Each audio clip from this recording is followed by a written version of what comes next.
Alright, in this video we're going to start looking at the use of the chain rule. The chain rule is a method that we use for taking the derivatives of composite functions, and you see the mathematical notation for it down below. The phrase that I always use to remind me of what's going on with the chain rule is that when I have the derivative of a composite function, I take the derivative of the outside, leaving the inside the same, and multiply it by the derivative of the inside. Okay? So whenever I'm applying the chain rule, that's what I'm thinking whenever I have a composite function, and I'll identify which is the inside function and which is the outside function, and that tells me pretty much everything I need to know.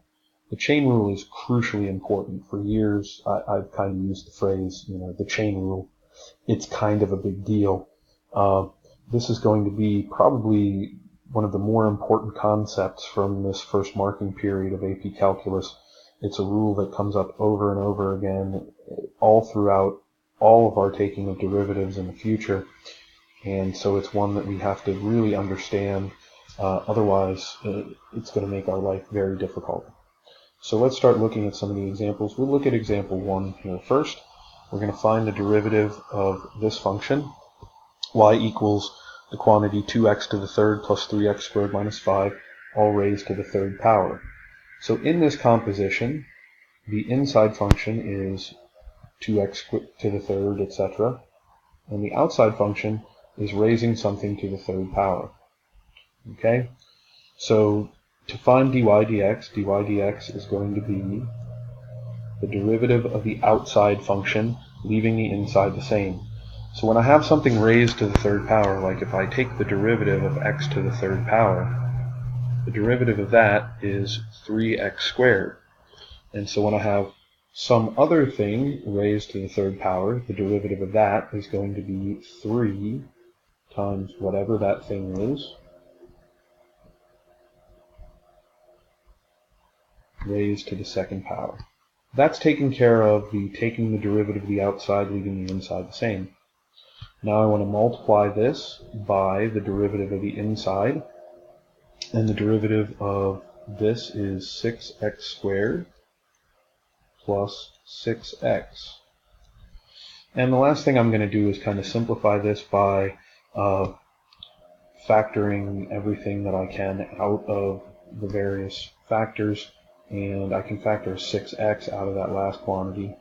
That's going to give me 18x times the quantity x plus 1 times the quantity 2x to the third plus 3x squared minus 5, that whole quantity squared.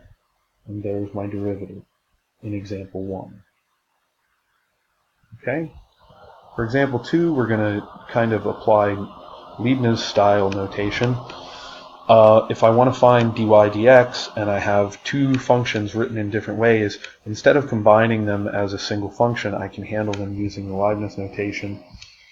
And so to find dy dx, I'm going to find dy du, I'm going to find du dx, and I'm going to multiply them together.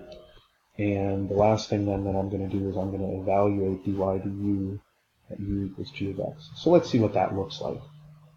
If I take the derivative of this first function with respect to u, I have that dy du is equal to 3u squared.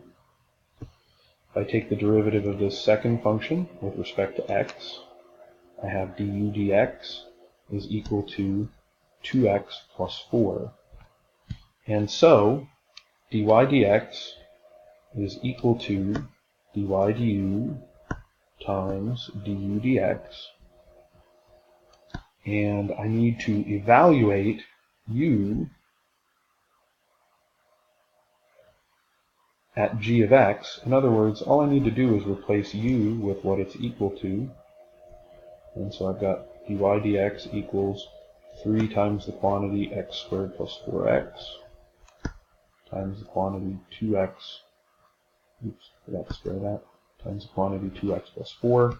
And I'm going to simplify this just like I did the last one. I'm going to factor out anything that I can. I can take a 2 out of that second factor. So I've got 6 times the quantity x plus 2 times the quantity x squared plus 4x quantity squared. Alright, that's the end of example 2. Let's keep motoring. look at example 3. We're going to find the derivative of this function, y equals sine of the quantity 3x squared plus 5. My inner function here is what's inside the parentheses, 3x squared plus 5. My outer function is sine. So to take the derivative of this, I'm going to take the derivative of the outside, leaving the inside the same. The derivative of sine, think about it, we've got y equals sine of x. The derivative of that is cosine of x. So to take the derivative of the outside, leaving the inside the same, that's just going to become cosine of the quantity 3x squared plus 5. And then I'm going to multiply that times the derivative of the inside. The derivative of 3x squared plus 5 is 6x. And I always like to have my constants. It's good mathematical notation to have your constants and other factors in front of your trig function here, just to avoid any ambiguity in notation. Make sure everybody understands what's inside the cosine function. And so I'm going to write this as dy dx equals 6x cosine of the quantity 3x squared plus 5. All right, and on to example 4. Find the derivative of y equals sine of secant of x. So again, derivative of the outside, leaving the inside the same. So I take the derivative of sine and leave what was inside that function the same. So this is the cosine of the secant of x times the derivative of the inside. The derivative of secant of x is secant of x tangent of x. And again, to avoid notational ambiguity as much as possible, I'm going to sort these as follows.